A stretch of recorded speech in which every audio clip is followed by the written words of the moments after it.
such a joy to have you all here tonight. When I look out and see such a broad and diverse audience, we do okay filling the church on Sunday mornings, but it feels a little bit like Christmas or Easter seeing this place so full. It's a joy to have you all here. As we say just about every Sunday morning here at First Church, welcome no matter where you are on the journey of life or faith. I'm Reverend Dan Smith, a senior minister at First Church in Cambridge here, and when Lauren Taylor called us to ask if we could offer a venue for our hosts and distinguished guests, I said, yes, please, that would be a gift to First Church. Our congregation has a long history of relationship with Harvard. We too celebrated our 375th anniversary, and we go all the way back to the very beginning with Harvard. This is our 6th meeting house, built in 1872. And I say that because this is not only a place, a sanctuary where we worship together, but it is a place of public meeting and public conversation about important matters. And tonight is no exception. So please do make yourselves at home in this place.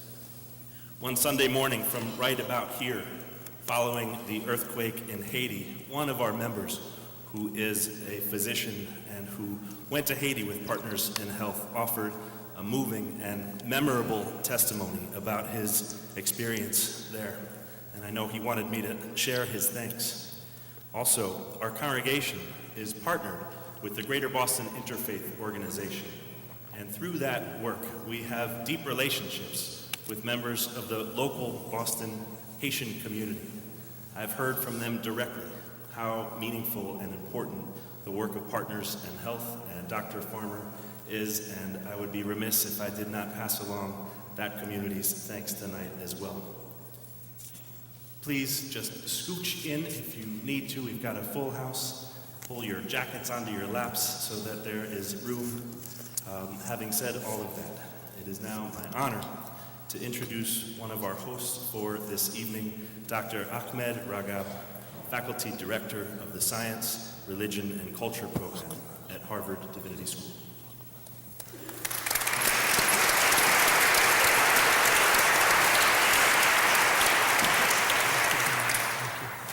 Welcome.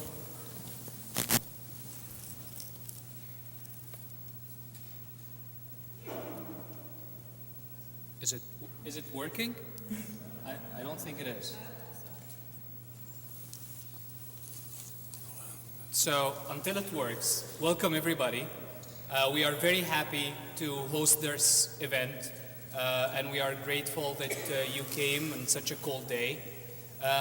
This event is a conversation about the book In the Company of the Poor by Paul Farmer.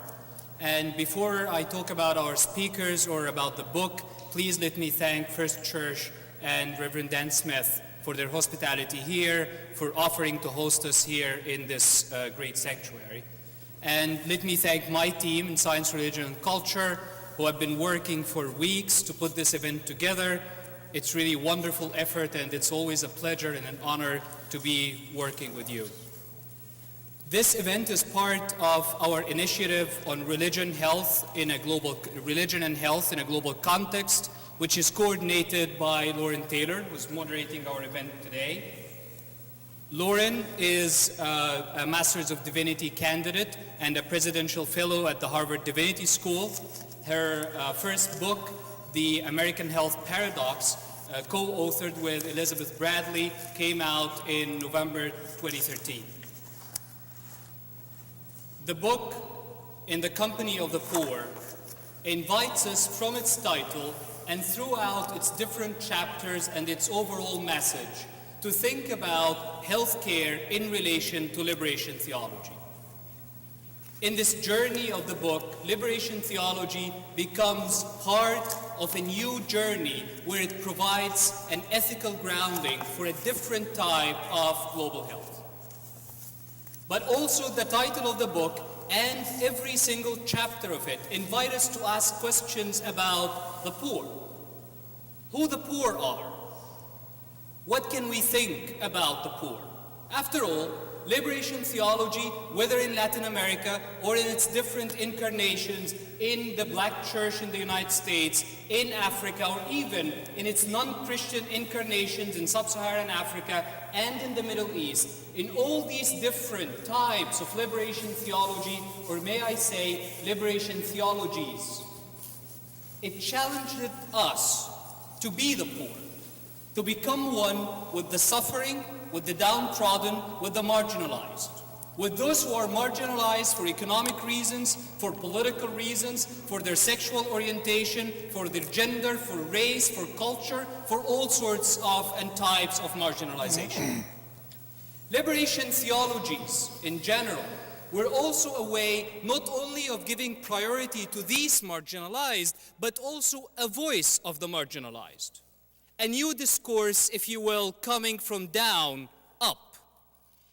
A chance for the marginalized and the downtrodden to say something, for the voiceless to finally have a voice, to create a discourse that would express their own views, their own hopes, and their own problems. If we are to think about healthcare in terms of a liberation healthcare, how can this healthcare become also something that is produced by the quote-unquote the poor or the marginalized? How can it be formulated in this way so that it's not only expressing or coming to them, but it is also produced by them, or should we say, by us? There are no better people to answer these questions and to think with us in these issues and other issues than our two speakers today. Paul Farmer, as we all know, is professor of social medicine in the medical school. His work in global health all over the world is something that probably every one of us knows. And he is the author, the co-author of the book that we're discussing today, In the Company of the Poor. My friend David Carrasco is a professor of Latin American studies at the Divinity School, a historian of Mesoamerican religions, and a professor of anthropology. His work, particularly on questions of race and culture, and his discussions that we had here at the Divinity School with Cornel West, changed the way we think about race and culture in the Americas in general. I could go on with their biographies, but that will consume the rest of the evening. So we have an extremely short version of their biographies in extremely small print, printed in the back of your programs. If we go any bigger, we would run out of space, so have to bear with us. So with this, I leave this podium, and Lauren, you can lead us off. Great. Thank you very much. My mic.